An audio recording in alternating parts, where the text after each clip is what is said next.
I want to watch this video. That's why I went live, actually. It is my birthday. I really wanted to watch this video. It's a longer video. I want you guys to be ready. Folding Ideas made a 1-hour video called Why Was I Invited to Beast Studios? And apparently it's a really interesting, I don't know, look at the MrBeast empire. Let's watch it. It is 4:20 a.m. and I am up because I am flying to North Carolina to go tour MrBeast's studio for some reason. Strange things happen to YouTubers all the time. In a sense, it's part of the job to put yourself in the path of weird things. You need an open mind to catch the diamonds in the rough, but it does mean that sorting through my email is often something resembling a trip to an alien petting zoo, a parade of barely identifiable nonsense, and many a thing that you very obviously should not the Bitcoin touch. guy. Back in late October, I got an intriguing email. Do you want a most expenses paid trip to tour MrBeast Studio and preview Beast Games Season 2 in December? Yes. I mean, yes. Yeah, I do, but why would Team Beast be reaching out to me, of all people? How would I have ever wound up on their radar? Yeah, I don't Critically, do they know who I am? I needed answers.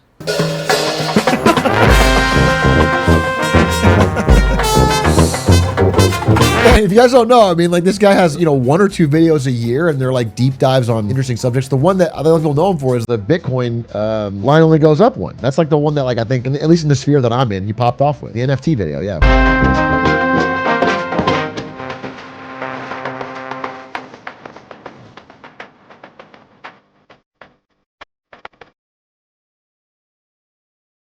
So this was the question hanging over my head. Why was Team Beast reaching out to me? What was all this? What's actually going on? Okay. Actually, even before that, the question was more like, is this even Team Beast? And if there's some scammers impersonating Team Beast, do they know who I am? Wait, no, even before that, we've got to introduce our cast of characters. It may feel to many of you that MrBeast needs no introduction, but surprisingly he does. A lot of adults, especially those who don't interact much with boys aged 9 to 14, are maybe aware of the name, but have no real concept beyond that. Okay. MrBeast is the online alias of Jimmy Donaldson, who heads the at present most subscribed single YouTube channel ever, eponymously named MrBeast. Eat Cocomelon. The channel and its many, many gaming, philanthropy, and multilingual spin-offs are run by Team Beast as the largest single organ within Beast Industries, the conglomerate company that handles all the various MrBeast things, from a defunct cell phone company to a cartoon. And they were asking me if I wanted to come to Greenville, North Carolina, and peek around inside their stuff. This process was kind of hallucinatory. Team Beast is understandably secretive, so details in all our communication was pretty bare bones. And while I can understand why that was the case, it left a lot of room for my imagination to run wild with potential answers. For your viewing pleasure, I've taken these theories and compiled them into an internet-friendly numbered list. Okay. Ooh. Jazzy. The first and most obvious theory, of course, was that this was all a scam. Not because they were doing anything scammy, but just because none of it made any sense. You want me, Dan Olson, the line goes up guy, to fly out to North Carolina to watch a couple episodes of a TV show that I'm almost certainly going to be overtly hostile towards? Surely that was just the initial hook for a pig butchering operation. But since there wasn't an open scam, we decided it was fine to just keep talking to them until they asked for money. After all, that would also be a pretty funny video. Eventually, they did ask for personal information, but only the stuff that would actually be needed to get onto a plane, and they never asked for money, so I went ahead and got on the plane. Holy. Of course, we did try and do some due diligence here. The domain the emails came from was MrBeastYouTube.com, which is a real domain, but the domain just forwards to the MrBeast YouTube channel, so on one hand, that didn't really tell us anything about the people sending the email, but also it was at least something of an indicator of legitimacy? Like, MrBeast's core audience is really young, so I'd imagine that MrBeastYouTube.com is a very common typo that Team Beast would lock down pretty quickly, specifically to avoid impersonation or scammers. Yeah. And of course, the big thing that debunked this theory is that the trip was actually real. And in fact, I already told you I went, so really there's not much suspense in this theory. Okay. I arrived in Greenville without any drama and met up with the 11 other YouTubers who were part of this little tour group. Okay. The funny thing in this theory, though, is that everyone else on the tour had the exact same first assumption. It was literally the first point of conversation we had, and one group even insisted that Team Beast do a video call with them to verify that they were at least real people. Which, I wish I'd thought of that. I suddenly feel like I'm at a higher risk of getting taken than I would like to believe. I should Easy to scam? Just a sec.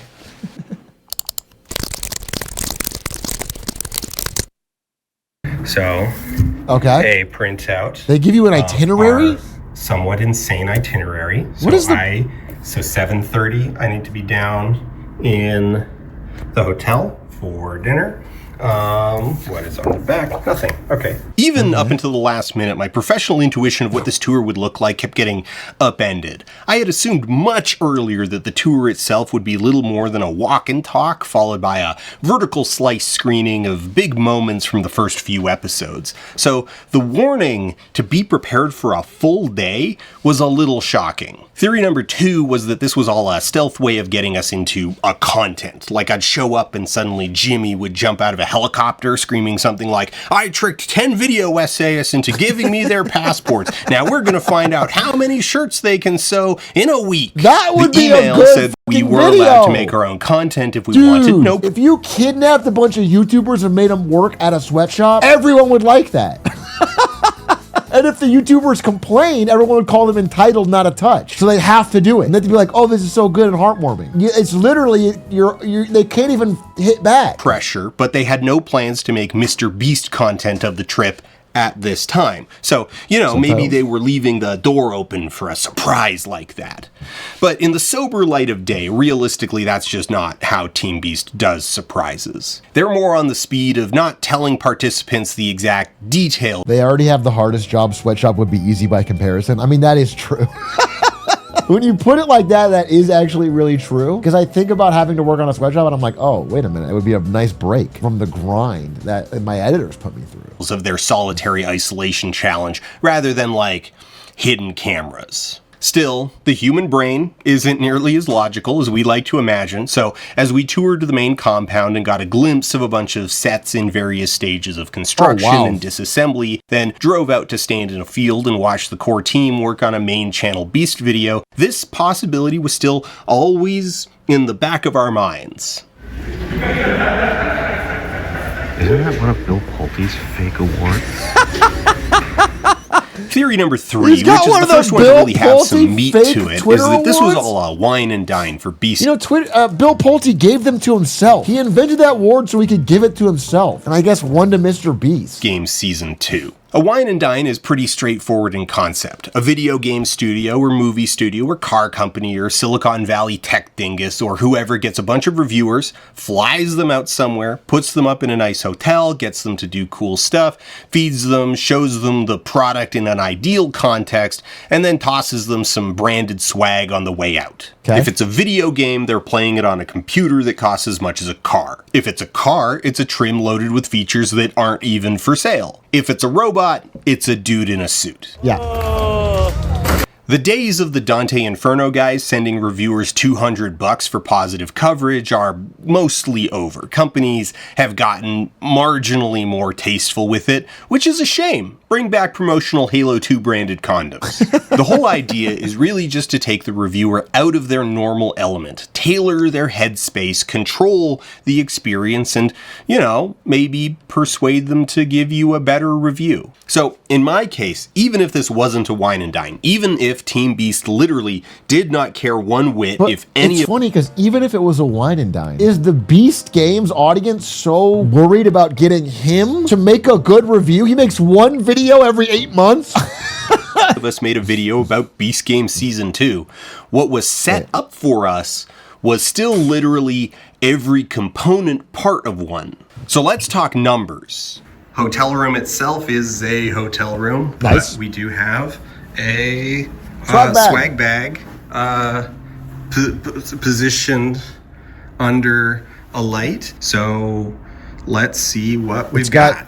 In terms of swag, we each got a hoodie, 2 t-shirts, and a hat, a Beast Labs toy, a bag of meat snacks, and some other candy. Then at the end of the day, after watching 3 episodes of the show, they let us just go hog on a standee of candy bars before presenting us each with a customized Beast Game Season 2 Strong V Smart team jersey in front of the signature MrBeast massive pile of prop money. All in all, the value of the swag came out to $220 to $230 US. Add in flights, hotel, luxury car service from Raleigh to Greenville, a restaurant dinner Tuesday evening, and then 2 catered meals on Wednesday. It averages out somewhere around $2,100 to You know what I think about all the time? Because MrBeast is giving out so much money and free stuff to everybody he meets and also everyone in his life. That like, because every time someone interacts with MrBeast, they subtly hope they're getting money or a car or something free. Is he surrounded by people that are constantly secretly thinking about how they should... I hope, you know, isn't that like everyone encountering him probably wants $10,000 or $2,200 US per head, and the vast majority of that is travel and hotel. That's not a crazy number by any means, but let's acknowledge the context here. If I spent that on a one-person, one-day, like if you see MrBeast in public walking down the street and he asks you, hey, are you a subscriber? And you say yes, and you show him on your phone and he goes, cool. Are you implicitly annoyed that you didn't get $10,000? Are you like, does it, isn't that kind of fucked up though? If you did that, I would be mad. If I did that to you, you would be annoyed even if it was you? What do you mean you'd be annoyed? If you subscribed, you're in my chat right now. If I met you in person, and you're like, hey, are you Atrioc? And I'm like, yeah. And I'm like, hey, are you a subscriber? And you go, yeah, and you show me, and then I don't give you $10,000, you would be annoyed. That's crazy. 2-night vacation. I'd say I got a bad deal unless I saw a really sick concert as part of it. But also, on the other hand, it's not even the most expensive business trip I've been sent on. And that's the gap that a lot of outlets take advantage of. There's a lot of smaller YouTubers out there who are full-time, but just barely. They're young, they're hungry, and they're taking a swing at a dream. But they're also inexperienced and easily impressed. That means that a corporation can spend a very normal business trip amount of money flying a 21-year-old YouTuber out to LA and get a really disproportionate emotional reaction out of it. That's the math underpinning a wine and dine, and this is a business model that has proven really effective for certain brands. But that didn't really line up with the reality of our tour group. No one in the group was exceptionally young. All of us were full-time producers. Most of us had little inclination to make a video out of the trip at all, and had mostly agreed to come out of raw curiosity. Right. I had assumed that I was going to be the odd one out, that I was going to be surrounded by a bunch of credulous children, but actual attitudes ranged from interested and curious to just kind of lost. But carrying this theory to its logical conclusion, what's the goal? Okay. Well, it would be to get reviews of Beast Game Season 2 out of us as part of a marketing strategy. See, even if someone like me goes home and makes a negative review of the show, statistically, those criticisms are going to be softened, the flaws forgiven as the foibles of mortal creators, because the viewing experience was optimal. I was removed from my normal environment, pampered a little bit, given free stuff, shown the behind. I mean, technically, this doesn't apply for many products, as I've made abundantly clear. But a show like Beast Games, because the cost to you to watch it is so low, is almost an example of any publicity is good publicity. If he were to come back and make a absolutely shitting on it review, Beast Games is so horrible, it's crazy, that would only make you more interested in watching. It's like a train wreck or a bad reality show. Behind-the-scenes spectacle, made to feel special and also given a face to attach to all of it. as a mandatory part of this is that the video you're watching needs to go through their internal review process. And well, the thrust of that process is to make sure that I haven't accidentally included production schedules, phone numbers, or details on unreleased content in the boring background. is worse than it bad. still definitionally creates a surface of interaction that's going to influence the way that arguments are framed. It is, for most people, a lot harder to call something an existentially depressing exercise, a glimpse through the veil into a realm of undiluted capitalism where the concept of creative expression simply doesn't exist, is excluded from the process in the same way that my process doesn't account for the possibility of being besieged by the armies of Sauron, the Shadow in the East, if they have a name and face to attach to that statement. So the secret sixth ingredient in a wine and dine is a human face. I will say they've been extremely accommodating, but I mean it does make this process nice and frictionless. So I'm not really gonna complain. That's a pretty cool set. On the subject of obligations, an obligation that isn't present is the obligation to make content about the trip. That was actually quite explicit.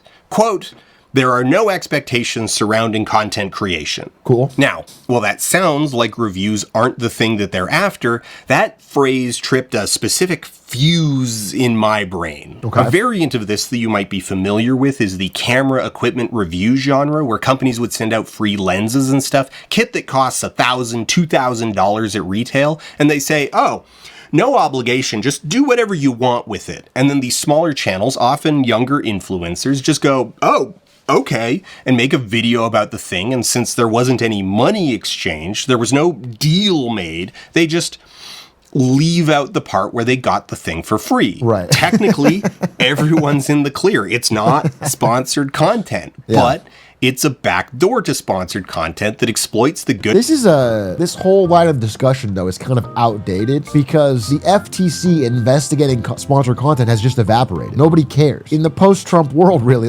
nobody cares. You can take money and product and say, I will take money for a good review, then give a good review and not disclose any of it, and nobody will care or do anything. Faith and naivety of inexperienced creators that don't have the institutional support structure that would teach them to watch out for stuff like that. That specific example is slightly outdated at this point, but only because other Canada. gear reviewers who know better and saw what was happening started pushing for making full disclosure an expected element of... Yeah, there was this is a little digression, but someone said it. There was an FT article recently that was about how law firms are hurting because they normally defend white-collar criminals, but because there's nobody going after white-collar crime anymore, nobody's paying them. They're not making any money because crime is legal. Any review. I should provide some disclosure. Sony did lend me this camera to make this review. I don't get to keep it. No money changed hands. Sony doesn't get any input on this video's production, nor do they get to see it before it's posted. So that's in the back of my head here, right? Sure. And so this was the kind of briar patch of trying to figure out what was going on with this trip. What did they actually want, and why and how did my name end up on their list? What if Jimmy Beast just liked your NFT video and he wanted you to come out and he wanted to meet an idol of his? What if there was nothing sinister at all and it was a sweet, nice deal? Even if the trip itself wasn't shady, everything Team Beast did was also something a shady team would do. Doug Walker was actually one of the creators Team Beast invited, and he put out a video that is really illustrative of the kind of thing you'd expect to come out of a wine and dine. I have to admit, even though these types of shows aren't my thing, I was genuinely invested through most of it. Truthfully, the whole attitude of the place seemed upbeat. I can definitely say it was pretty nice. Everyone, from my standpoint, seemed very honest, kind, and direct. A big thanks for having us out there when honestly you didn't need to. I can certainly say I had a lot of fun, and it was cool seeing how a media giant like this functions. Sure. It was a surprising and surreal experience, but it was a positive one I'm thankful I'll never forget. In a word, the video is polite, cordial. Is that YouTuber voice dead? I feel like I haven't heard that. The way, How a media giant like this one functions. It was a surprising and surreal experience, but it was a positive one I'm thankful I'll never forget. I feel like that just triggered memories of older YouTube videos. People used to talk like that, but no one does that anymore. Is that every single TikTok does to me? No, TikToks don't do that. TikToks do loud upswing right at the beginning to hook you, and then they do this, a matter of fact. Follow-up. The video is polite, cordial, trying to give Team Beast what he thinks they want. There's nothing particularly offensive about it. The vlog is just the inevitable output of the process Doug had just experienced. This is what that machine is designed to make. But notably, Doug caught some flack in the comments because he forgot to mention that it wasn't sponsored content, so his compliment sandwiches came across to some as just shilling for MrBeast. If there's a flaw in this theory, it's in the return on investment. The whole affair cost Team Beast somewhere in the neighborhood of $28,000 to $30,000, and while that's peanuts in the scope of Beast Games' marketing budget, the return is also kind of peanuts. This isn't so much a question of can they get $30,000 worth of coverage out of us, which I don't think they can, but more of a question of why even bother? At the point of writing, only 3 other participants had made literally anything about the trip. Doug made a video, as already mentioned, and had it ready to go for when the embargo lifted. TikTok creator Kate Riccio did a podcast episode on her side YouTube channel in early February. Ben at How to Beat posted a vlog about the trip in mid-February, and then I finally rolled out this sucker in whenever this comes out, long after every video and show I got a sneak peek at had aired and wafted away. Right. I don't know how to say this without sounding like I'm throwing my fellow content creators under the bus, but I toured MrBeast's studio isn't an instant hack to a hit video. In fact, they tend to underperform. There's just not $30,000 worth of exposure there. views? So this just can't be the primary reason. I refuse to believe that Team Beast, the optimization lords of YouTube, foresaw Doug's video as the primary intended outcome of this exercise. 96 We're out on their views? back lot, so prison set, a different set, some other set. I mean, Getting it's a back flight lot. out We also and have- getting free MrBeast chocolate and beef jerky for 96 views is kind of a hack. You kind of took Beast for all he's worth. a lovely sunset. Theory 4 is that this was all an elaborate scheme to lure us into the woods and have us killed. That'd be an interesting They did MrBeast not. video. As a more serious theory, there's the possibility that my involvement was in fact basically random, that someone at Team Beast scraped a bunch of possible channels based on target audience and favorable metrics, and Folding Ideas was on that list. That idea isn't entirely mutually exclusive with the rest of these theories, but it only explains why I was in Greenville, not necessarily why I was in Greenville. What? So in that small amount of time we got to hang out with him one-on-one, we basically let him know that we appreciated the stakes that he raised, and at least 11 out of the 12 of us really appreciated the show. You know what I mean? It's me. I'll self-report. He's talking about me.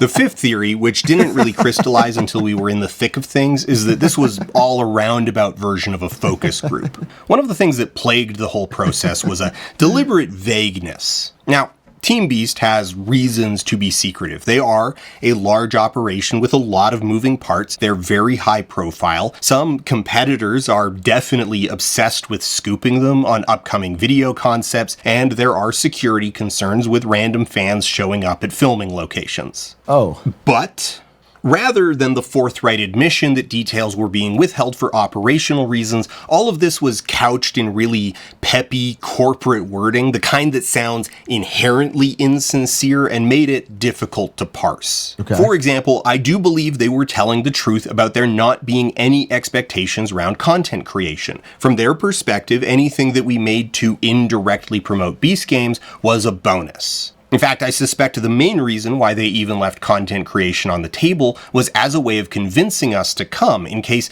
any of the people they were reaching out to would feel like they couldn't justify taking 3 days away from their normal content creation schedule. Right. Less of an issue for me, but definitely an issue for people making daily or weekly content. So I think when they said, "We want your thoughts," that wasn't just hollow platitudes, the kind of thing that corporate stooges say as a reflex. There were a few things wrapped up in that, but the obvious one was feedback on Season 2 of Beast Games. Not for Season 2 itself, but for Season 3, which they are in the process of starting.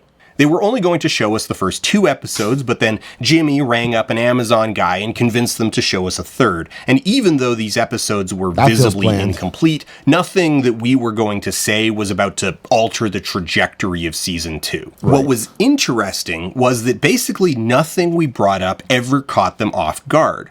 More or less, every point was met by someone from Team Beast or someone from Amazon, and a couple times even Jimmy himself kinda nodding their head and going, yeah, we've talked about that, in a really kind of resigned tone. Now, that's not a bad thing. Really, all it means is that they're professionals who are aware of the thing that they're making, but it did lead to a new-ish theory. I mean, it's weird, though. It's weird to even do a focus group on a show that's already shot and about to be released. What the feedback doesn't, you can't do anything about it. People at Twitch used to do this. People at Twitch, when they had, like, when the engineering team would have a new product ready to release, they would try to get internally anyone who knew about content creation. Like, for not even really me at the time, because I was not really a content creator. It'd be like Jaywitz. Jaywitz was a big YouTuber who worked at Twitch. You know, he transitioned to Twitch. And they would be like, Jaywitz, can you do a focus group with us about our product to see if it's like ready? Like, would content creators actually use this? And then Jaywitz would try it and go, no one will use that. And they go, okay, thank you. And then they would ignore his feedback, bury it, and then release it the next day.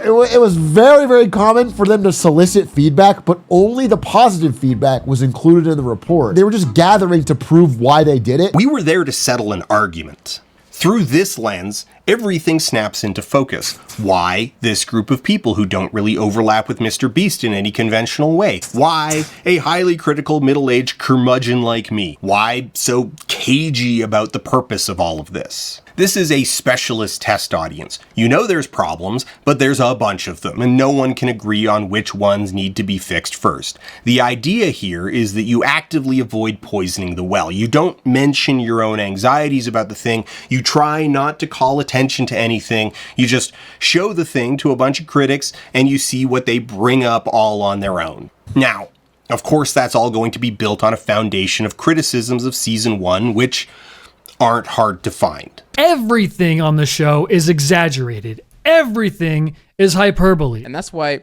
shows like Survivor are like the #1 reality shows of all time. You really get connected with every single character that is on the show. I don't know how you can do that with 1,000 contestants. Yeah, I mean, we watched 1 or 2 episodes of Beast Game Season 1 on stream. I remember that. And what I remember about it was like, they had like 1,000 people in a room and then randomly eliminated 500 or something. It was like a lot of RNG. So it was like kind of funny to see their reactions, but it wasn't any like skill or thought to it. A show with so little to offer its audience that at the very end, its host feels the need to look at us and say, wow, wasn't that something? Wasn't that important and deep? Wasn't that quite an adventure? Look at all the choices people made. Don't you guys love that? Don't you guys love the abstract concept of choices? And it's like, no, I don't. So when Doug said... I also saw a clip of this of season 1 or 2 that was viral on social media where it was like, it's like 4 people on a team. And it's like, he tells one guy, hey, if you betray your team, I'll give you $500,000. And the guy does it instantly, no thought. Of course he does. None of these people know each other. They barely just met, and it's a MrBeast show.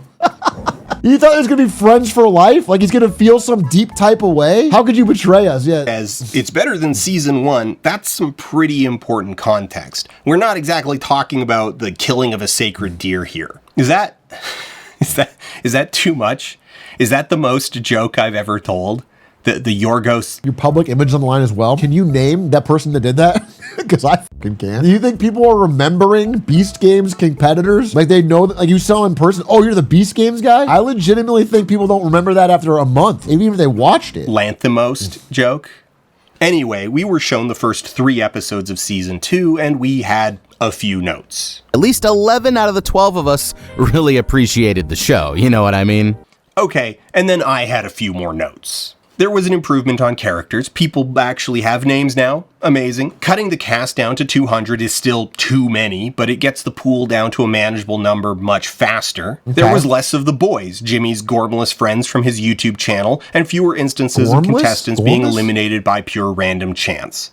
But the games were still bad. It was still tacky and gauche. They still have been unable to shake the ties to Squid Game, and there's still too much of the goddamn boys.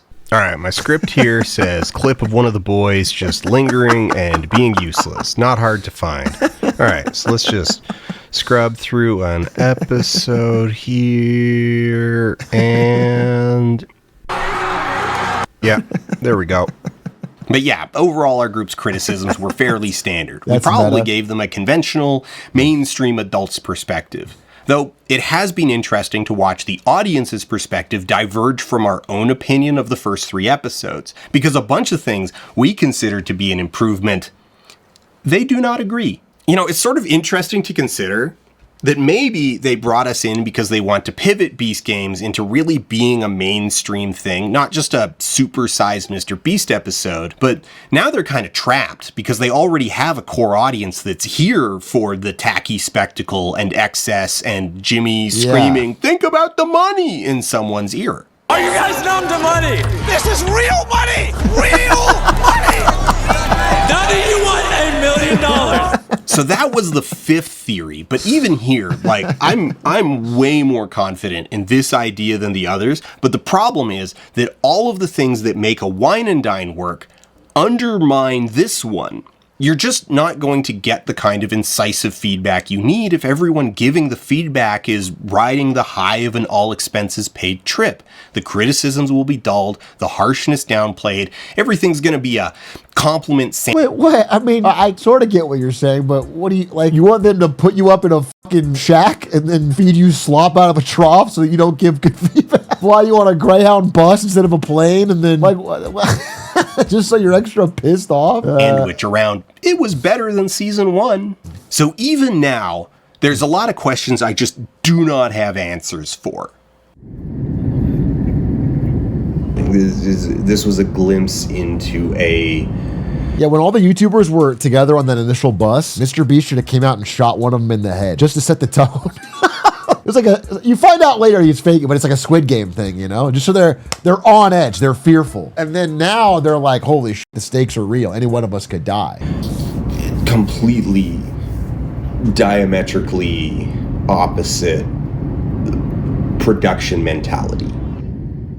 If you watch the other vlogs of the tour, this is the point where they start to wrap up. They say that we raided Jimmy's supply of candy bars, were given custom Beast Games jerseys with our channel names, took some photos in front of the big pile of fake money, and all went home.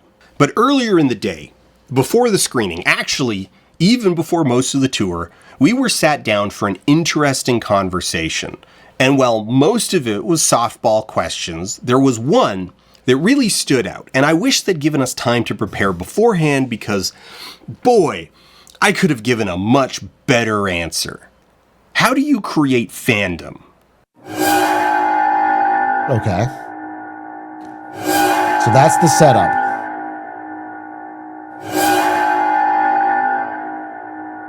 And to answer that question, I've got a huge surprise for you. This backdrop isn't a real backdrop. It's actually just a curtain.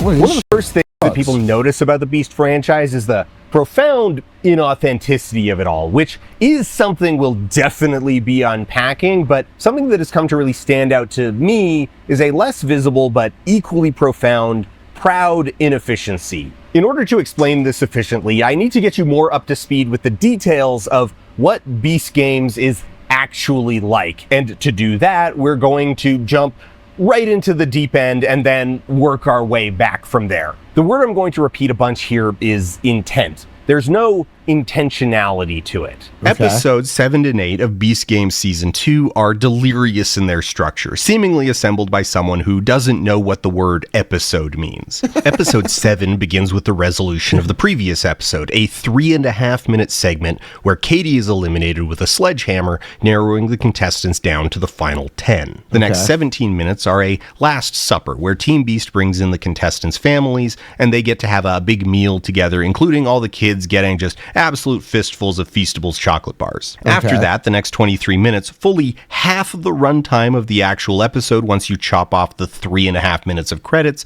is set up for the next challenge, Buried Alive. This setup involves first the contestants strategizing amongst themselves about who they should vote for as captain, then the introduction of the graveyard set, then the vote for captain, which Nick wins, then the burying, which is really just a formal sprinkling of dirt over the windows of the plexiglass coffins, then an explanation of the rules of the game, followed by a full 5 minutes of Nick agonizing over how much money he should take, with the episode ending on Nick seemingly committing to taking all the money. Are you going to take it? Dude, of course. That's what I'm saying. Of course. Of fucking course. You're this guy, you're Nick, the tattooed guy on Beast Games, and you're like, I hope America doesn't think less of me. Just fucking take the money. If you don't take the money, you probably get made fun of more. Yeah. But episode 8 rug pulls that ending, tossing the final line into the memory hole. What's your number?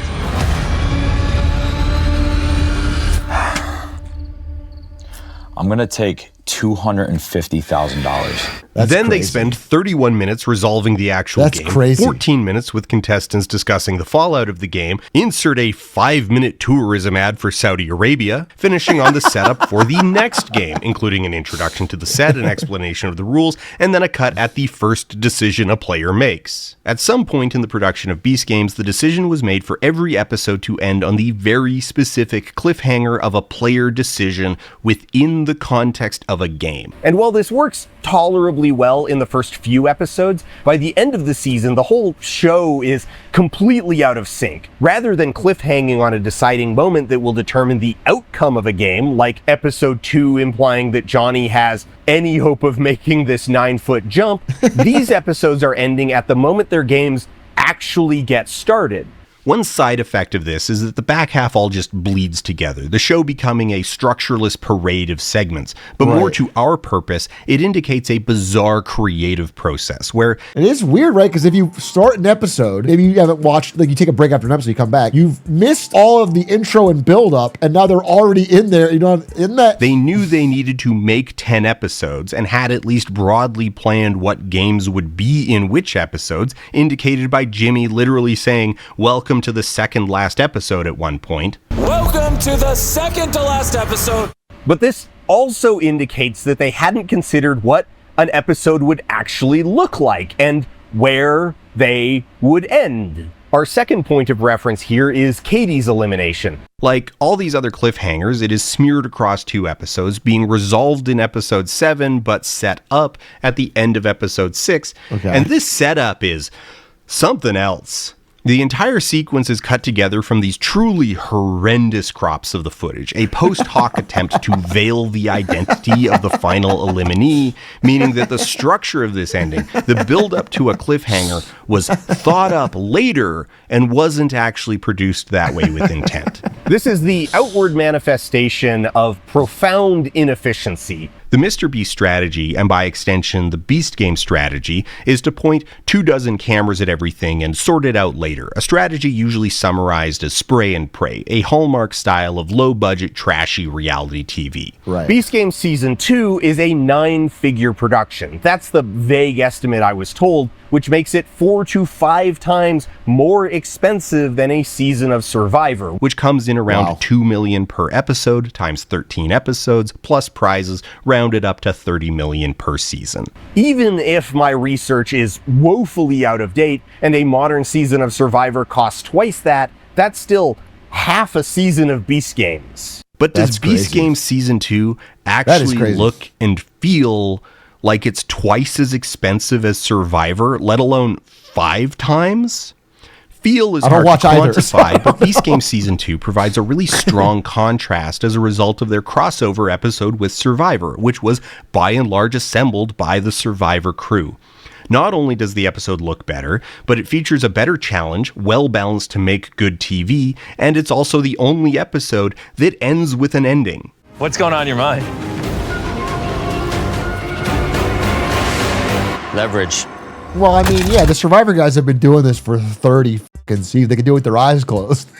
The Survivor team's done this shit backwards and forwards, bro. People who were born when it came out are like old men now. You know what I'm saying? Like 50 seasons.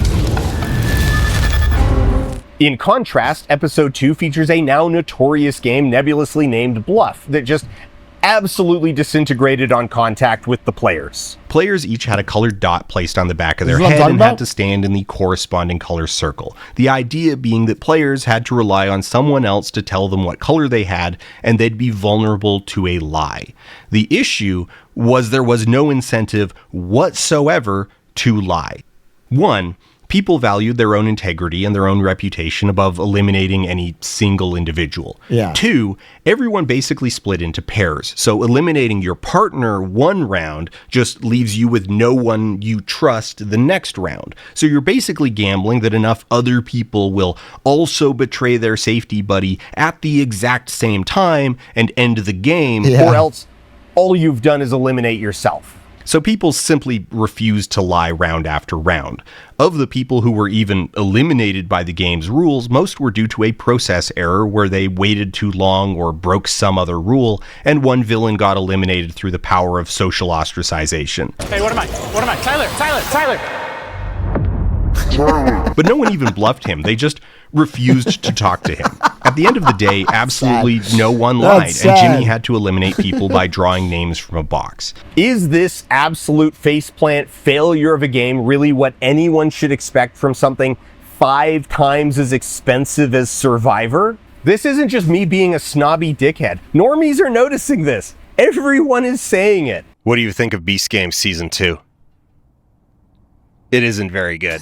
Jimmy's shots, Well, and only Jimmy's that shots, settles were it. shot on an That Alexa settles it. 265, which is a rental-only camera so limited and expensive that you can only learn the price of it by breaking one. It's an awesome camera. And so Beast Game's decision to rent one would have been a great idea if Jimmy was the one running the damned obstacle courses. There's a pivotal moment in the finale where a contestant is eliminated by being dropped into a pit, and the whole thing is huge and melodramatic, but then the actual hero shots of him going out look like a phone recording of a computer monitor. It looks so bad. God, if only there were a rigged Alexa 265 somewhere in this room right now.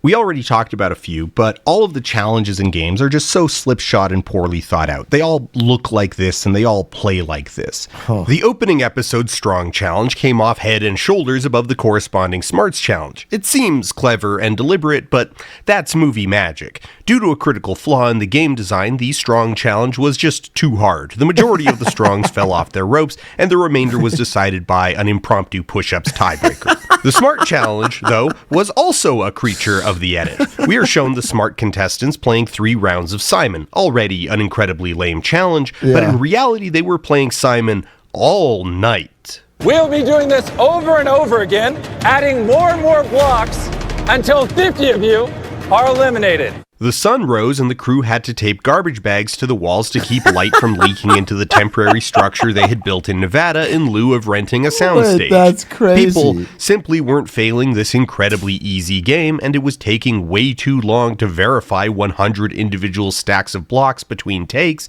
so at one point Jimmy got bored, doubled the block count, and halved the time. We're cutting the time in half and adding 4 extra blocks. Immediately eliminating 82 of his 100 contestants. I don't know why we did it. That eliminated more people than we needed. Like, it was a disaster. Jimmy might have gone a little overboard.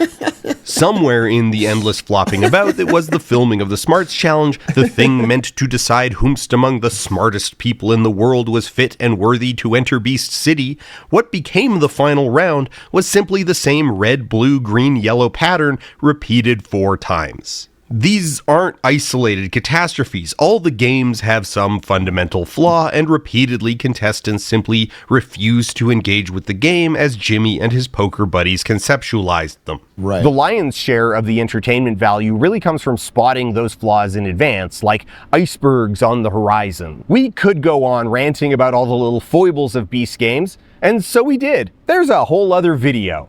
Everything in the Beast sphere is simultaneously absurd. Hey, good job, Jimmy. 30K wine and dine. You got 2 videos out of this man. This one's got 1 million views. Holy, outplayed, bro. He's turned into a MrBeast content farm. Expensive and cobbled together from scraps. One of the lies that Team Beast tells itself is that when they go into a new field, they gather a bunch of experts and really pick their brains, learn everything they can about this new venture, absorb all their knowledge. But, like, no? I mean, hell, they told us that that's what we were there for on the tour, right? That was the purpose of it all. But if that's true, if we were brought in as subject matter experts, why did we waste 20 minutes standing in the hall looking at fan art? Why did nearly everyone we talked to pitch us on spectacle? Why did someone tell me with a seriousness like he was trying to seduce me that the ATV we were riding in was the exact same one Jimmy drives in the videos? Did you bring me here to pick my brain, or are you trying to sell me a timeshare? That boy can fit so many birds in it. This is already a record-breaking video essay, and we actually broke 2 more that we didn't even tell you about. But that's not enough. We're taking it up another notch. That's right, this is the first video essay ever recorded in a bouncy castle while wearing a tuxedo. Holy. Isn't that right, certification dude? Let's go! 2 records? Holy flippin'. The deeper underlying issue here is cultural. Beast Industries is an organization obsessed with metrics. Jimmy is famously a metrics guy, so it's not really a mystery where that culture came from, but Team Beast is so obsessed with numbers, metrics, milestones, and spectacle that it has leapt from being something you put in front of the camera to something that has seeped into the very bones of the operation and metastasized. This is a major contributor to the fact that Beast Industries is kind of famously running the tank on empty, with revenue barely keeping up with expenses. The entryway of Beast Industries is dominated by a massive digital counter that displays the main channel's real-time subscriber count, and it is surrounded by YouTube Creator Milestone Awards for the various Beast channels, flanked by dozens and dozens of Guinness World Records. The root issue that arises is a tremendous amount of inefficiency can be sold internally as long as it can be tied to some metric of spectacle, the biggest, the longest, the most. Right. As an example of all of this in action, I was told at one point that Beast Games Season 2 had the largest BTS crew. You know, the people who run around filming the people doing the filming. The largest BTS crew ever for a reality TV competition show at 16 people. Now, that's funny for 3 reasons. 1, there is absolutely nothing in the BTS footage that says this required 16 people running around. You used 4 times as many people as normal, but absolutely did not get 4 times the results. 2, that's a lot of caveats, and it's really easy to invent a record if you just keep narrowing the scope. 3 is that, like, 16 people is not that many people, and even if it's true, there's no competition for that record. You invented a race and then awarded yourself the victor while everyone else was too busy doing their jobs to care. No one else is keeping score here, so why are you trying to impress me? I'm sorry, the fact that you even thought to think about it is a sickness. The obsession with metrics is such a deep-rooted value that it has become a gilded cage, where Team Beast must be wary at all times of even the perception that they're losing the juice, that they've plateaued, that it is even physically possible for MrBeast to stop being the most watched single thing on planet Earth. Right. Speaking of the behind-the-scenes stuff, I keep thinking about this bit where Jimmy brags about using more equipment than the Olympics. People might not even realize it, but we use more gear for this season of Beast Games than the Olympics used. Okay, assuming that that is even true, that's the kind of brag that exists for its own sake. Beast Games is, for all intents and purposes, a sporting event where a single thing of interest is happening at any given time in a single venue. The Olympics is a sporting event where 2 to 4 events are happening simultaneously across 7 different venues. Right. And for a visual comparison, Beast Games looks like this, and the Olympics looks like this. There couldn't be a starker example of it's not about what's in your kit, it's how you use it. Sure. If you're hauling out more gear than than the Olympics, it's not because you need more gear than the Olympics. It's because you want to be able to say, we have as much gear, if not a little bit more than the Olympics uses. It's a really cheap, tacky way of thinking. And honestly, the product starts tripping over the process. There's so many cameras that they are simultaneously capturing everything and nothing. Tied up in the more gear than the Olympics is bragging about how many GoPros they use. I don't remember the exact number, but Beast City and basically every game is plastered with GoPros, something like 600 of them. Okay. But to what end? The actual volume of GoPro shots that make it into the final cut are few and fleeting, mostly confessional stuff, and they don't really add that much here. Like, I believe that a show like Beast Games has use for tiny action cams, and even has use for a very large number of them. You want to be able to stick one wherever you need one, up in high, hard to reach places, and not worry about getting it back down anytime soon. Okay. But the math just doesn't math. Unless you're literally firing them into the sun, how do you get to 600? One of the running storylines in Season 2 revolves around the lovebirds Monica and Jim. The two of them say they met at the games, but that meeting isn't in the show. And given their profile within the show, and the fact that they got married in Beast City during production, there's no way the producers would leave that moment out if they had it. So I'm sorry. They met during Beast Games. That's what they want us to believe. They met during Beast Games and got married in Beast City. That is not even remotely. Although I guess, okay, I don't think that happened. I think they probably already knew each other. But imagine you meet someone during Beast Games and you go, hey, if we pretend to be into each other and then we get married here, Jimmy Beast will probably give us $1 million. If we just go to this story, the camera's going to be on us the whole time. A beast zillion cameras pointed at everything, and you still didn't get the shot. And you know what? It's fine. Not having that moment is fine. No one who noticed you didn't have the shot actually cared. I fear that Beast Industries is going to learn the wrong lesson from all this. That culturally, they are inclined towards deciding that they need even more cameras next time, rather than learning they need to move forward with intent. We have some of the largest sets in history. We're breaking dozens of world records. I'll give you the real feedback, Mr. Beast, because Folding Ideas is too afraid to. I watch your show, and I just notice it is not big enough. The prizes aren't big enough, the rooms aren't big enough, there's not enough contestants, and there's not enough cameras. And every time I'm watching it, I'm just bored. I'm bored because I'm not seeing enough angles. It feels tiny. It feels small. It feels insignificant. Okay? It feels like a baby's first show. And I need you to use more equipment. I need more behind the scenes employees. It looks broke. I think you got to spend way, way more. Bigger sets, bigger spectacle. Giving away millions of dollars. Ultimately, Beast Industries lies to the outside world, and in turn it lies to itself. They've pumped out so much BS about their world records and status that they've bought in themselves. They believe in their performance and believe that performing it is the same as doing it. Like we mentioned earlier, Team Beast says that they love to bring in experts and purport to pick their brains, absorb their knowledge. This seems to be an internal cultural belief derived from Jimmy's explicit belief that complex subjects can be absorbed in 20 minutes or less. Something that annoys me. Education. Why is it that your parents got taught the same way in school that your kids are getting taught? Look at Mark Rober's videos. Look at all this amazing educational content where you learn such great or like such complex topics in like 20 minutes, and it's really engaging and fun and you retain it. And like, no, there's too much there. Let's not get distracted. Just no.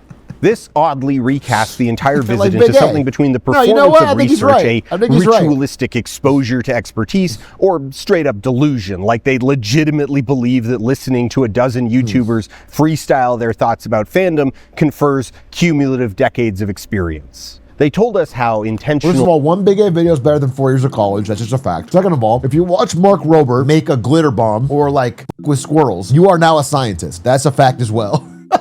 That's just how, I'm sorry to fucking burst the bubble of big science, but that's true. And deliberate they are before moving into a new space, but sorry, that's demonstrably untrue. Hell, while we were putting the finishing touches on this video, Defend1 released a video called MrBeast Is Boring Now, and Jimmy turned up in the comments agreeing with the guy and suggesting that they hop on a Zoom call to hash some ideas out, which is an absolutely insane thing for the face of a media empire to admit out loud. Intentional and deliberate, but Jimmy's out there just doing Whatever this is, visibly, demonstrably, Beast Industries is being piloted by just some dudes who actually well and truly do not have a plan. Christ, I'm recording this line right now because we have to keep going back to revise chunks of the script because Jimmy just can't stop releasing embarrassing documentaries all about how bad they are at making a game show. I was kinder to the awful Smart Challenge originally, where they played Simon. I was willing to blow right past it, but then we learned it wasn't just a bad game, it was also profoundly miserable to shoot because it took all night. My source for that is Jimmy Beast. James himself is the one who told me in a video he published. He's doing my job for me. When we were doing the blocks game, I'm living in that moment right now, like sweating bullets, like, guys, we've spent twice what we were budgeted to today, and we're still going. How much longer do you think we'll go tonight? I don't know what's going on. MrBeast has a brand of chocolate bars, Feastables, that he would tell you is one of his passion projects. I've poured thousands of hours, more than you could ever imagine, into perfecting this product. But Jimmy says that in the same video where he announces version 3.0 of his candy bars, because the first version featured multiple critical design flaws. There's a reason why like chocolate bars have these like break points here where they like break easily. I didn't know that. And so mine was just one solid sheet of chocolate, but that's almost like a piece of glass, whereas if you drop it, it just shatters into like a bunch of little pieces.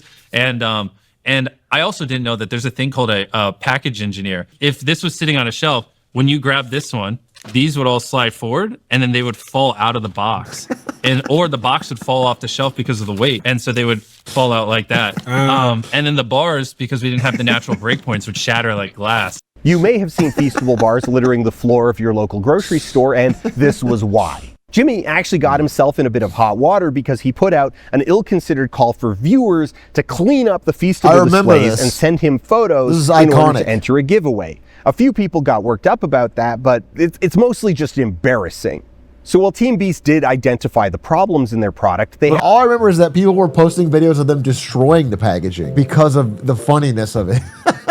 Like everyone was like intentionally ruffling it up and had to see them manifest out in the real world first. This example suggests not only that they did not consult experts in launching Jimmy's coveted chocolate bar, but that no one so much as set up a prototype in a break room and eat through a box organically in order to experience these immediate and universal problems. I've poured thousands of hours, more than you could ever imagine, into perfecting this product. This is all just a means to the ultimate end of Beast Industries' ambition of being a $100 billion company. This is actually one of the rules of Team Beast, presented on bold posters in the halls of Beast Studios.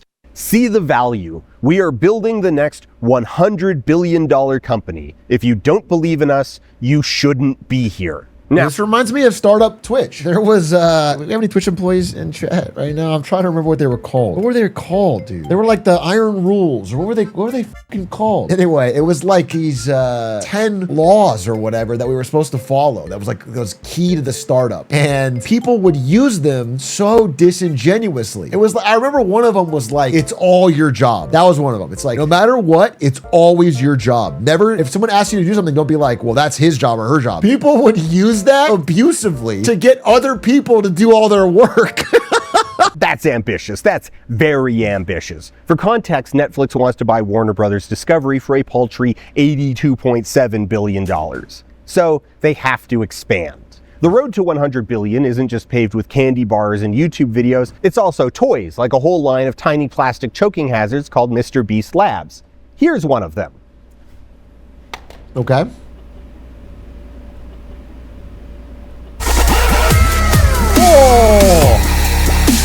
A third this record? Is the rationale that justifies 600 GoPros. Be the biggest at everything at all costs. And this whole process is toxic to the production. The need to not just be big, but to say that you're big ends up dictating the creative process at the expense of things like knowing when your episodes are going to end. Because everything becomes a measure of clout. Saying you have the most cameras, saying you bring in experts before making your merch, saying you want to be a $100 billion YouTube company, it's all just clout. It's clout all the way down. While this frame might look innocuous, it actually represents the most expensive single day of recording a video essay in Calgary, Alberta. An already impressive feat. But that's not all. We've got even Holy more shit, firsts he's for in you. Calgary? This is the first video essay ever recorded with the I feel bouncy bad for castle him. in a tuxedo on Super 8mm film. Isn't that right, certification dude? Let's go. This is incredible. But now I feel bad he's in Calgary. No wonder he's lashing out at MrBeast.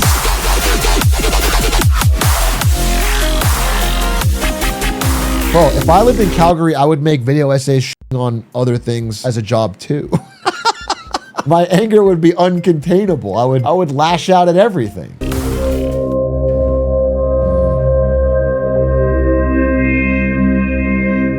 You already do? Oh, true. I live in Los Angeles though, so people would say it's worse. I find the MrBeast style creatively repulsive. Jimmy is undeniably a savant at algorithmic optimization, but he has built a machine that is utterly incapable of comprehending its own work as a creative endeavor.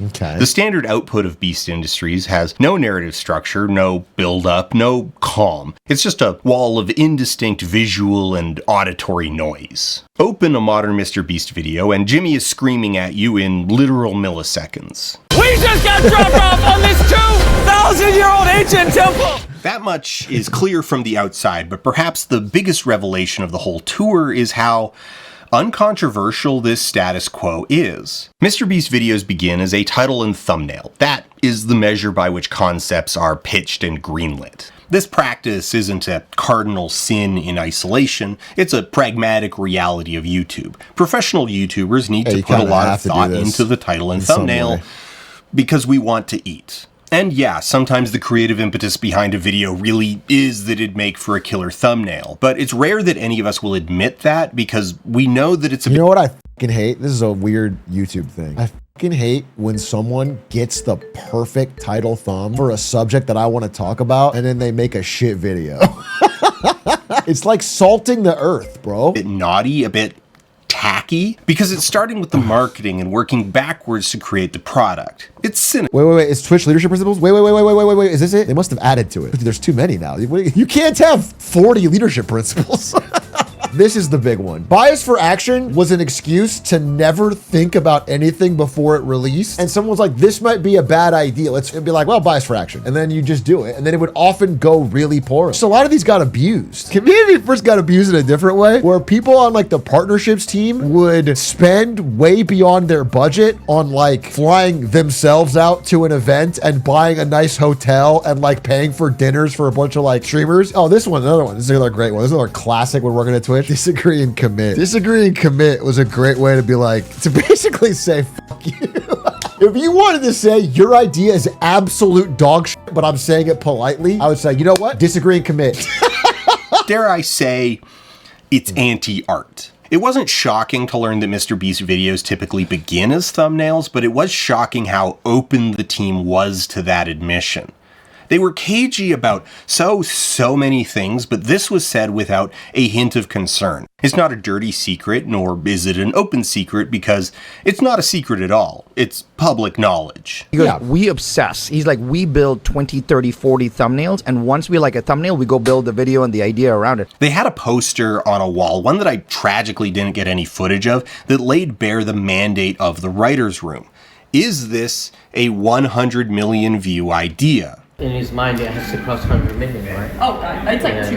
Is it 200? It's like now? 300 now. Yeah. This Jesus. mindset, where ideas are conceptualized as views and no idea can be more complex than a 10-word title, is nakedly anti-art. Again, though, creativity will always exist in some sort of tension with commerce because we need to eat. Now, you might counter by pointing out that Team Beast is just emulating the cold calculus you find in Hollywood, AAA gaming, and pop music. Yeah, it's very similar. What I'd say to that is, sure, Hollywood executives have their equivalent to the 100 million view idea. And large-scale art, the equivalent of MrBeast, is absolutely dominated by commercial interests. Like pop songs. But you will always find some sort of delineation between the suits and the creatives. If you want sinners, the only way to get it is to humor Ryan Coogler when he insists on shooting on Ultra Panavision 70. The smart business decision is to eventually step back and let Ryan cook. But on the other end of the spectrum, even the most corporate schlock fences off the artists from the commercial. Call of Duty does not want its writers or animators making business decisions because business decisions are for the businessmen. The core difference between all these ghouls and Beast Industries is that the business people and the creative people at Beast Industries are the same people. Separation is not only physically impossible, it's a crime. When a member of the content team has an idea, they turn their head and see this sign and are immediately challenged to make a business decision. They then begin workshopping the title and thumbnail, another business decision. And if the idea gets approval, it's handed off to the feasibility team, whose job is to make business decisions on whether the concept is viable. It's a process that is incapable of producing anything other than the hollow shell of art, the outward form devoid of substance, pure content birthed into the world by the raw pursuit of metrics. I don't disagree. I think he's right. And I don't like MrBeast videos, but like some people do. It's clearly, I don't know, like they made a strategy and it's working. I'm not, maybe I'll just disagree and commit, but. The way that Jimmy, and by extension the rest of Team Beast, use the phrase passion project simply can't escape the gravity well of their mercenary commitment to metrics above all. It becomes a shadow over everything. Most Beast stuff, from Beast games to Feastables, gets called a passion project at one point or another. Maybe this isn't even lying. Maybe Jimmy is legitimately passionate for cheap plastic toys and mediocre candy bars. I don't think he is. But even the philanthropy projects catch strays here. Beast Philanthropy is one of the many spin-off channels under the umbrella of Team Beast, though the separation is hazy at best, since Beast Philanthropy videos all still hinge on the same ostentatious spectacle that defines the main channel. Yeah, he does have. It's something of a boy who cried wolf situation. There's something so unsettling about MrBeast's thumbnail face. There's something so unsettling about it. I don't know what it is. It really does like stare into your soul, man. It's something is deeply uncanny about it. It's haunting. Spectacle that defines the main channel. It's something of a boy who cried wolf situation. Jimmy may truly believe in Beast Philanthropy and may genuinely see Beast Industries as a vehicle to ultimately end world hunger, but these ideals sit directly alongside answering the question of if an octogenarian can win a foot race against a 12-year-old, or how much money is needed to convince two randos to spend a month living chained to their ex. The philanthropy stuff is weird. I don't want to get caught up in the weeds here. Beast Philanthropy has its share of scandals, but no matter how tacky and naive Jimmy may be while he points a camera at his altruism, it's hard for me to get worked up about this in a world beset by billionaires behaving like literal vampires. I suppose the oddness is rooted in how the philanthropy side of things emerged from the swamp of Jimmy's early career.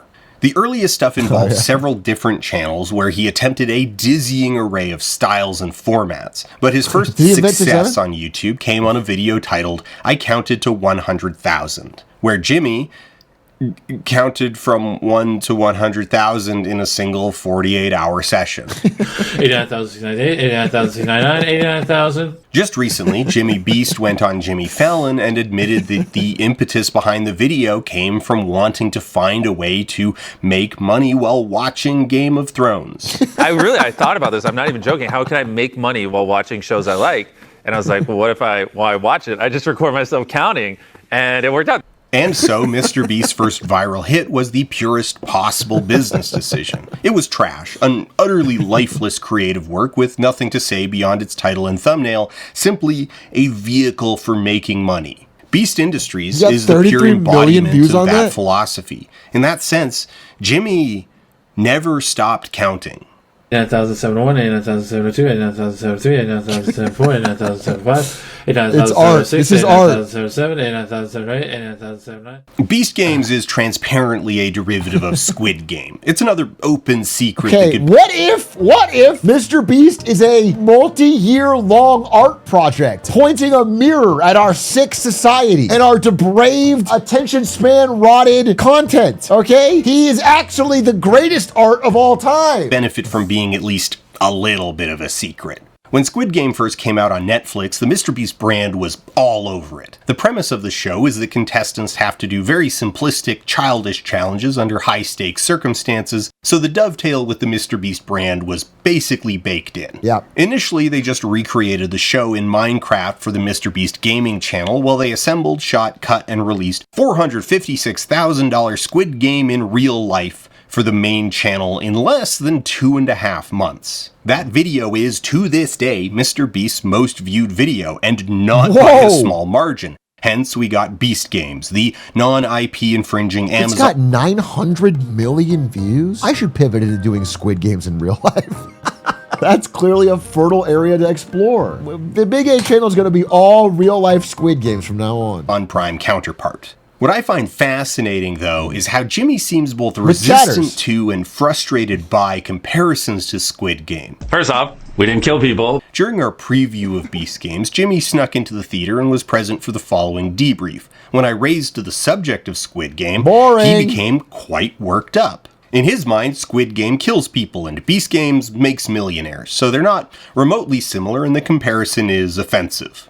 And that is strictly true. Amazon hasn't given Jimmy clearance to murder his participants. Maybe that's a season 4 thing, but come on, man. Beast Games is... I gotta say, if Jimmy is worried about the performance of Beast Games Season 2, and he's trying to throw more money and spectacle at it, I think he should just give in. I think if MrBeast was killing people, society would only be mad for a week. Shit is so fucked, bro. You just go all in. Go Hunger Games. People would be mad for like a week and then they would watch it. He needs to go in. Rip the Band-Aid off, bro. You want to get your views back to 1 billion? It's a business decision. Is a Squid Game ripoff. That would have been impossible to deny even if you hadn't actually made Squid Game IRL. This isn't a purely semantic argument. It has a tangible effect on the end product. When you make a sincere adaptation of the satirical fictional murder game show from the anti-capitalist classic, Do Not Build the Murder Game Show, you're going to import the bad stuff. I don't need to belabor this point. Beast Games has taken a satire of reality game shows as humiliation rituals for the desperate and taken that as their starting position. Regardless of how altruistic the show's spirit may or may not be, the vibes were doomed to be gross from the start. But fine, Jimmy thinks the Squid Game comparison is unfair. Fine. Whatever. First off, we didn't kill people. The remark I found more upsetting came from one of the tour guides earlier in the day. We were told repeatedly that the philosophy of Beast Games wasn't to shape cast into stories or make them characters in editing, but to put them into scenarios that would expose who they really were. Beast Games, in its purest form, its existence is a simulation. This simulated world can be cold, brutal, and is entirely controlled by choices. This echoes the sentiment that Beast Games is some kind of grand social experiment, a social experiment centered overwhelmingly around two things: money and lying for money. I'm getting more money for you, JC. I'm getting you more money, man. More money! Can you give Nick 3 more K? You know what? I'll give Nick 3 more K. For what? I don't know. He wants more money. The idea that Beast Games exposes some truth about individuals or collectives is deeply insulting and shows an ignorance to not just the product they created, but their chosen career. Amazon should give me $100 million to win Atrioc's money, which is still the greatest, most pure game show ever invented, where I bring a chatter into a call and then I flip a coin. And then if they win, I say, do you want to slightly more than double it to flip again? And then mathematically, they should always say yes. But then eventually they will lose. It's the greatest game show of all time. Social experiment thesis fails from first principles. It's a game show. While we get glimpses into human nature through peer pressure and the like, what we're seeing is predominantly the rules of Beast Games playing out in front of us. I think most viewers pick up on the game theory in Beast Games just intuitively. Everyone is here to make money, and long odds are you will never see any of these people again. Thus, you should always take the money. Your Beast Games integrity doesn't spend here. But the show is willfully blind to this idea. Beast Games loves the thought of people betraying their friends and allies for money. If you don't think Corey has it, this is your chance to switch teams. Are you gonna tell her what you told everyone else? But if you Dude, you know what would be actually insane is if they brought on real life friends and families. Nothing makes families fight more than money. Can you imagine like people and their uncles and sisters and cousins and then one of them gets 500,000 from screwing the other? That would be twisted, bro. That would be a real home record. That's television, baby. guys once again refuse to lie to each other, You will give me no choice but to go to my plan B. And I promise you, none of you are gonna like plan B. The only reason that narrative plays at all is that, like, yeah, after a month of living together, there is a base amount of courtesy between the contestants that makes them feel bad about playing the game that they're there to play. Peer pressure is powerful in even small doses. What Beast Games considers tests of integrity or selfishness or whatever are, to me at least, better understood simply as exercises in coercion. A contestant makes a promise to someone else, and it's about finding a dollar value high enough to compel that contestant to go back on their word and make a liar out of them. I didn't hold true to my word, and I feel bad. I feel somber. I don't even want to touch it. It feels dirty to me. That's fucked up. And sorry, I don't think that process says anything noteworthy about society or even Nick the wrestler as an individual. It's just juicing humans for content. Due to the magic of editing, it will always be about whatever the producers decide it will be about after the fact. When someone steals the money, it becomes a story of greed. When they hold the line, it becomes a testament to human integrity. To be really tacky and quote myself, they will always be able to use the whole bird. And you'd think that a team working in reality TV would be awake to this aspect of the genre, aware that it is literally impossible for them to not present a constructed story without posting the raw 24/7 footage. It's also just a bizarre thing to say to a room full of media critics and fans of reality TV who don't engage with the genre as if it's genuine. We know it's a show. We know what the sausage is made of. It is rude to talk to us like we're their audience and don't know where mommy goes when she holds up the dish towel. This is part of a pattern of behavior with Beast Industries, where the system as it is set up is constitutionally incapable of processing the optics of its own behavior.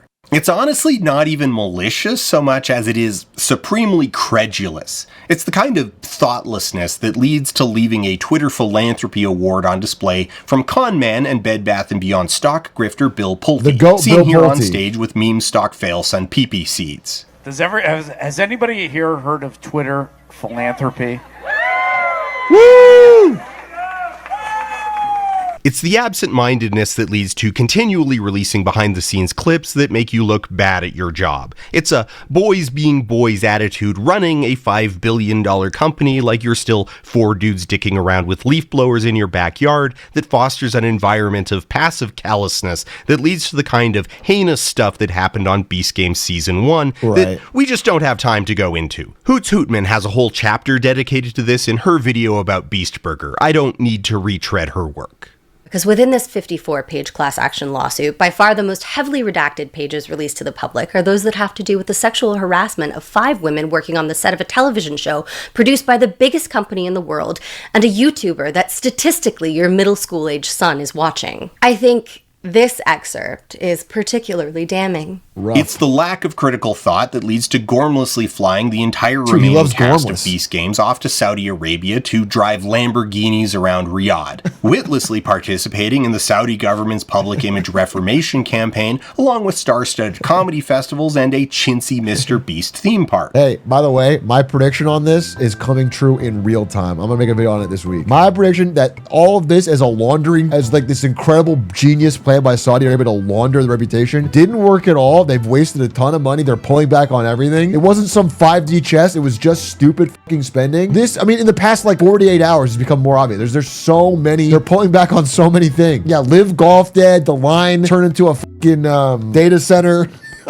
No, they pulled out of a bunch of sports stuff like in the past 48 hours. Like, this is just wholly sincere advertisement. This is product placement. Bro, this city's incredible. Better than Beast City for sure. This city looks like it's from the future. This is crazy. One of the odd contradictions of MrBeast is that he doesn't have a fandom remotely proportional to his actual viewership. In theory, with his viewership of almost 4 billion views a month, he is on par with any major franchise, up in the same range as professional sports. He should be utterly inescapable, but instead he's just kind of lingering in the quagmire of the culture.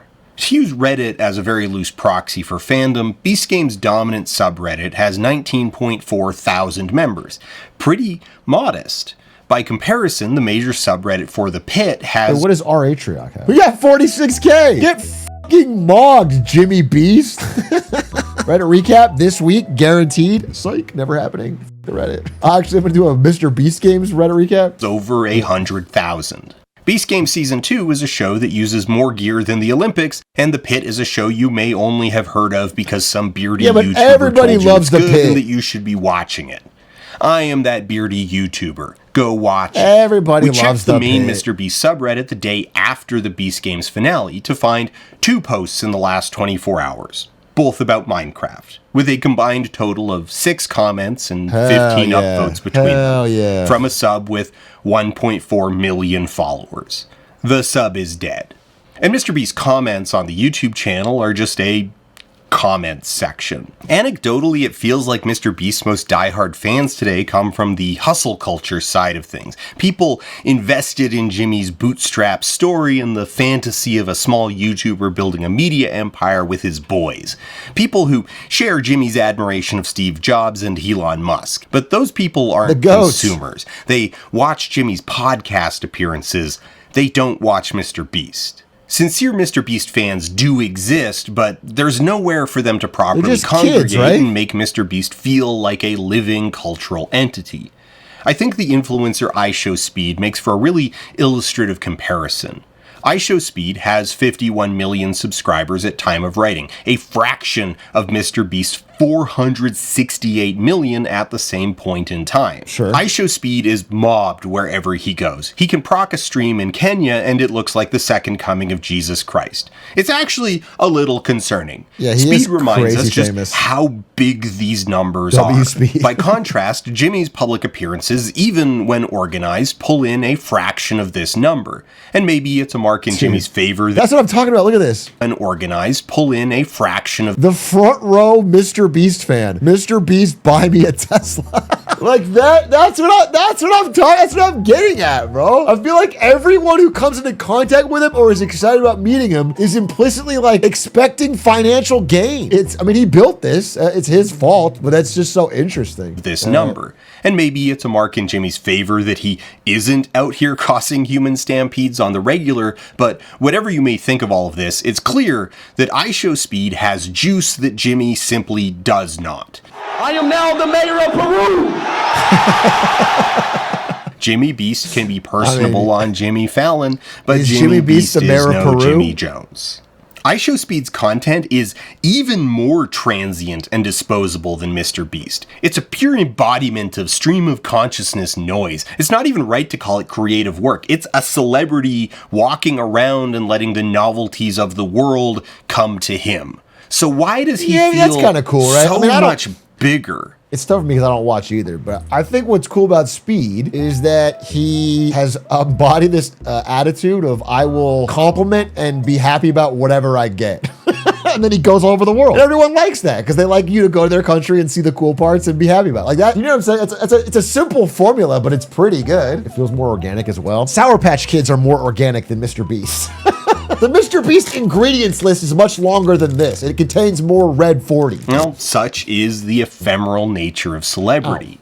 Back at Beast Industries, right next to the poster proclaiming that employees need to embrace the vision of being a $100 billion company, is a companion rule. YouTube first. We are here to make the best YouTube videos on earth, not the best produced videos. If you don't know the difference, ask Jimmy. There is baked into the company's values an ideological divide between what they do and art. Now, some people do in fact just think he's neat. And Jimmy Donaldson, the man, is indeed very easy to like. In actual conversation, he's personable and laid back and does seem to show a genuine interest in listening to other people talk about their expertise. When he's not actively screaming at you through the magic of the internet, Jimmy is mostly a frictionless individual. He isn't going to challenge you. Okay, he might literally challenge you to climb into a bucket of snakes, but he's not a challenging figure. But that's not enough. If MrBeast wants to realize the aspiration of being a $100 billion company, there are some extremely non-trivial hurdles to overcome. One is that there is a plateau to what MrBeast can achieve in its current form. There are simply a bounded number of 12-year-olds in the world. If MrBeast is to exceed that plateau, it will need mass appeal. It will need to be as mainstream as football. It might feel like he's kinda already there, but not remotely. The line that we're trying to navigate here is the difference between scale and popularity. Beast Industries is currently valued around $5 billion overall and skating a little below $500 million per year in revenue, though not profitable. So their dream is to eventually 20x in scale. That simply isn't achievable as a standalone YouTube channel. Crazy. So Team Beast is attempting... That is crazy because imagine 20xing his views.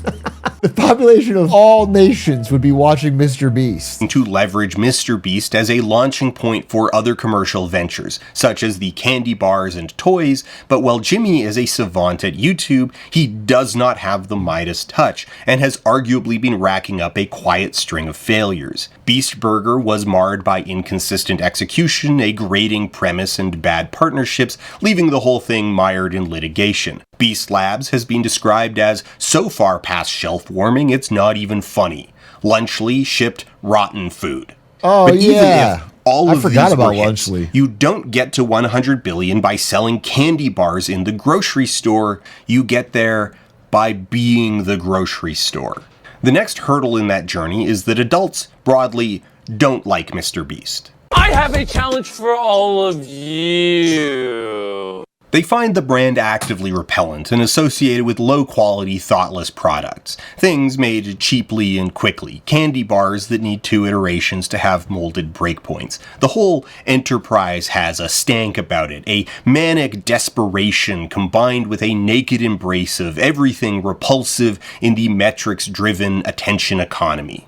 MrBeast reeks of ambition, derogatory. Maybe Beast Burger, Beast Labs, Lunchly, and even Beast Games have been over-scrutinized. Maybe there is an army of haters out there who just want to see Jimmy lose, and Team Beast must navigate that every day. But that is a cage of their own construction, built one honey ad at a time. No one wants to see this guy win. This is villain behavior. Go to every computer in your house, your mom's, your dad's, your sister, your brother's computer, and install Honey. A staple of the channel is rooted in giveaways and I haven't seen that before. That's funny because a lot of people did honey ads. But that one looks extra bad in hindsight. Go to people's computers other than yours and secretly install Honey. Participatory story of wealth distribution. In a hodgepodge of videos ranging from daring Chandler to eat a cockroach for $100 and giving homeless people bags full of cash on hidden camera, emerged a synthesis format where Team Beast round up X number of Ys and have them compete in juvenile challenges for vast sums of money. In the earliest days of this version of the channel, proximity to MrBeast was literally the sorting factor that could land you a sack full of bills, but even as the pool of participants expanded, the channel has never shaken the perception that one weird trick to getting rid of your debt is to know someone who knows someone in Team Beast's casting department. Of course, that's extra hard to shake when stuff like this keeps happening in 2025. Alongside the help of Coach and his best friend, Chandler. Chandler! Yo, let's go, Chandler! And the subscriber giveaways are too numerous to count. They're so impromptu that when he did the whole thing with recruiting kids to clean up his merchandise in grocery stores for a chance to win something, it barely even registered until it happened to break containment and some adults noticed what was going on. Everything that we've talked about, the obsession with money, the poorly thought out games, the cheapness of everything surrounding the giant pile of cash, the thoughtless, disposable nature of the end product, the transactional subscribe for a cookie nature of the channel, the sheer tackiness of giving a kid a MrBeast branded prosthetic, people feel that. Turns out, sitting on piles of fake money to signal wealth is actually very cheap. Look, they even let us do it.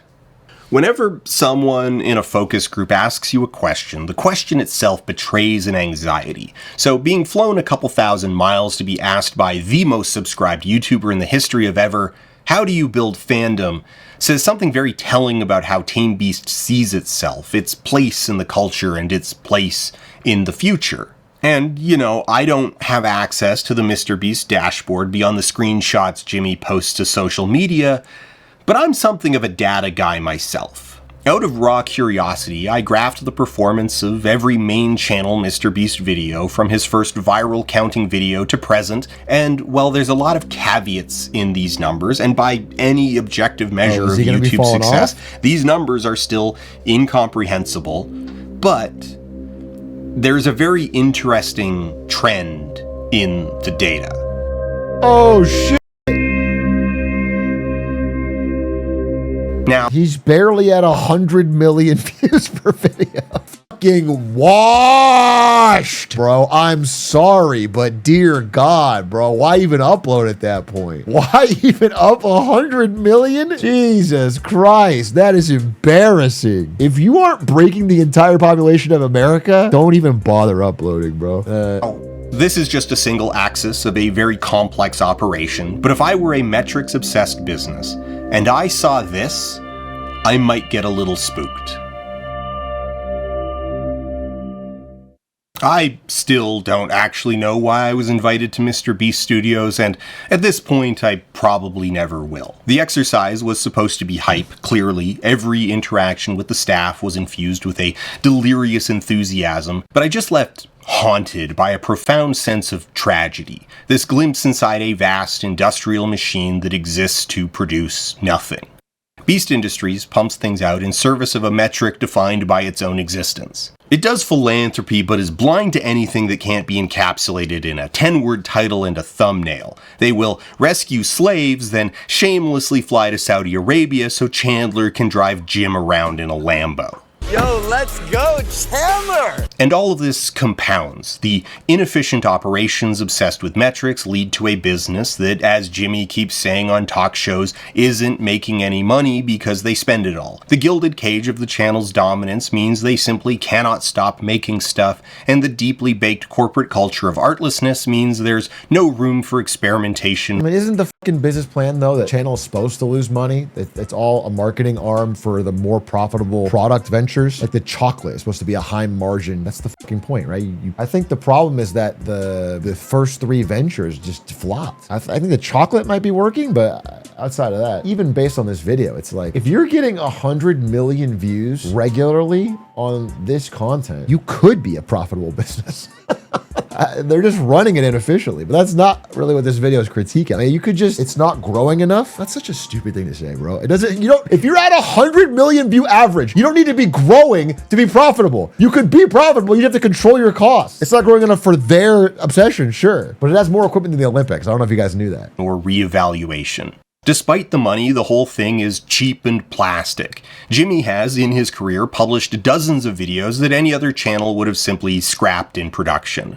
This has been a successful strategy in terms of growth, but has tainted the image. The failure of the bluff game is embarrassing from a production standpoint. Just an absolutely entirely foreseeable own goal that heads should have rolled over, but it had to go out the door as it was. Too much was riding on it. And it's not even a one-off. The whole season is littered with moments like that. It's just the poster child. The brand is a hodgepodge of ill-considered, basically random ventures from toys to candy to meat snacks to ghost kitchens to soon financial services, with the only common denominator being that it's directed at children. How you build fandom is by making something people want to watch because it's fun or interesting or profound, and not just because it hacks the attention pathways of 9-year-olds. The Beast Empire is comically precarious, suffering from the conditions of its own success. No, it really and is. For a brief moment, I got to drift past it. A flailing animal, a great beast of the sea, ill-considered, impulsive, no real plan, dysfunctional, obsessed with weird stuff, committed 100% to the immediate term, hurtling itself forward into anything and everything out of an existential fear that if it ever stops swimming for long enough to get its bearings, it will die. Team Beast spent $30,000 to fly 12 YouTubers out to North Carolina to show them some fields, feed them sandwiches, and ask them questions that could have been an email. Why? There is no why.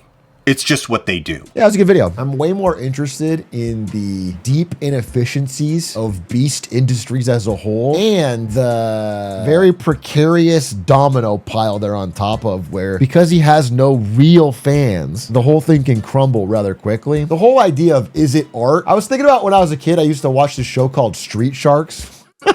It was slop designed to sell toys. As a kid, I really liked it. Whether or not Jimmy Beast is an artist, it's just not something I'm gonna watch. But I don't care if kids enjoy it or it does well or whatever. It's not like that's deep art and then MrBeast he's turned something that should be a slam dunk into like a really kind of risky. It's like the opposite of everything I think about when I do YouTube. Everything I think of is about being so that I can never be overstretched. All my costs are controlled and everything. And it's like he's just gone entirely different direction. And it's kind of wild to see.